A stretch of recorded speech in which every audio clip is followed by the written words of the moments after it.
David Bullard, I know, frequently put yourself forward as a potential head of the new media tribunal, where journalists will be taken before you and then taken off to be shot for having the temerity to criticise corruption and various other wrongdoings in government.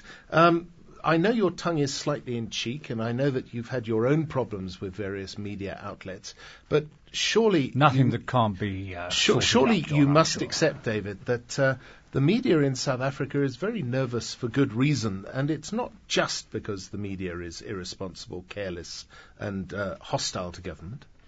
I think the media is nervous for good reason, and I think part of that, John, is that it's very little to do with the proposed acts coming through. I think firstly one must split the media tribunal, appeals tribunal, with the public information bill, which is a bill, not an act, so still being debated. If it had been Zimbabwe, it would have been an act by now. There would have been no debate.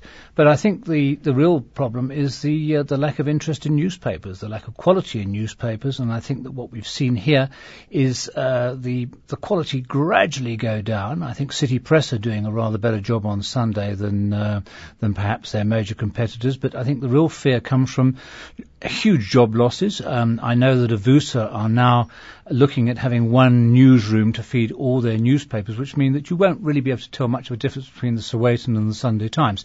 This will get rid of 2/3 of the journalists. They can then get dumped on the heap, and you'll have one small newsroom feeding all the newspapers. That isn't particularly good for quality, and it isn't particularly good for information flow, in my opinion. You wouldn't by any chance be publishing an online? Well, we utterly are. I'm glad you mentioned that, because we are at newstime.co.za doing precisely that, yes. Well, on to more more of the price of running a newspaper, I hasten to add. On to more adverts. Stay tuned for the Friday Forum on Classic Business.